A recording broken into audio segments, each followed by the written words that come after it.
যে খবরে নজর রাখবো, নিঃশব্দে তৃণমূলের পদে ফিরলেন কুণাল ঘোষ। আপনাদের যেমনটা জানাচ্ছি যে নিঃশব্দে তৃণমূলের পদে ফিরলেন কুণাল ঘোষ। একেবারে তৃণমূলের সাধারণ সম্পাদক পদে কাজ শুরু করলেন তিনি।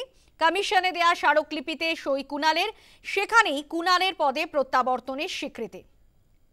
আমরা কথা বলবো, আমাদের সঙ্গে টেলিফোন লাইনে রয়েছেন আমাদের প্রতিনিধি মৌমিতা মিত্র।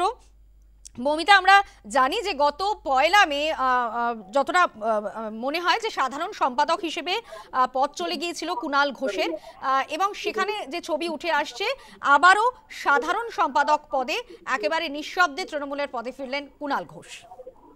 একেবারে সানন্দ, দেখো, গত 1 মে রাজ্যের শাসক দল তৃণমূল কংগ্রেসের তরফ থেকে একটি বিবৃতি জারি করা হয়েছিল। সেখানে বলা হয় যে কুণাল ঘোষ এমন অনেক কথা বলেছিলেন যেটা দলের অবস্থানের সঙ্গে সঙ্গতিপূর্ণ নয়, যে কারণে তার অত্যন্ত বোঝা দরকার ছিল যে উনি যা বলেছেন সেটা সম্পূর্ণভাবেই তার ব্যক্তিগত অভিমত এবং দলের ভাবনার সঙ্গে কোন রকম তার সম্পর্ক নেই। তাপস রায়ের সঙ্গে তার যে একটি সমীকরণগত সমস্যা তৈরি হয়েছিল, সেই বিষয়টা নিয়ে 1 মে এই ধরনের বিবৃতি জারি করা হয় রাজ্যের শাসক দলের তরফ থেকে, এবং তারপরে তিনি এই রাজ্য সাধারণ সম্পাদকের পদ থেকে তাকে সরিয়ে দেওয়া হয়।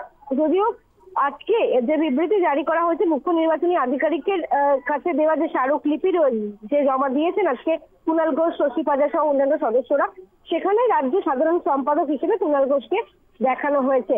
এবং যে বিষয়টা বললাম যে মে দিবসের অনুষ্ঠান ছিল 1 মে, সেদিনকে তাপস রায়ের সঙ্গে একই মঞ্চে তার প্রশংসাও করেছিলেন কুণাল ঘোষ, এবং সেই দিনকেই তার পদ কার্যত শাসক দলের তরফ থেকে তাকে সরিয়ে দেওয়া হয়। এবং যেটা তৃণমূল সূত্রে খবর যে নিজের পারফরমেন্স দেখিয়েই, কার্যত পারফরমেন্সের ভিত্তিতেই আবারও নিজের পদ ফিরে পেয়েছেন কুণাল ঘোষ। সাম্প্রতিককালে আমরা দেখছি যে আরজিকর কাণ্ডের পর কুণাল ঘোষ লাগাতার বিভিন্ন আক্রমণাত্মক পোস্ট করেছেন এবং বিভিন্ন ইস্যুতে তিনি আক্রমণ শানিয়েছেন, কখনো সোশ্যাল মিডিয়ায়, কখনো তার নিজের যে সাংবাদিক বৈঠক তিনি করেন সেই সাংবাদিক বৈঠক থেকে, এবং সেখানেই দলের হাইকমান্ডের নজর কেড়েছেন কুণাল ঘোষ, এবং যে কারণে আবারও তিনি পদ ফিরে পেলেন এবং রাজ্য সাধারণ সম্পাদক হিসেবে তাকে আবারও তাকে সই করানো হয়েছে তাকে দিয়ে। এবং অর্থাৎ বোঝাই যাচ্ছে যে যে বিতর্কের সূত্রপাত হয়েছিল বা যে বিতর্কের জেরে তার পদ খুইয়েছিলেন কুণাল ঘোষ, নিজের পারফরমেন্স দিয়ে আবারও নিজের হারানো পদ তিনি ফিরে পেয়েছেন এবং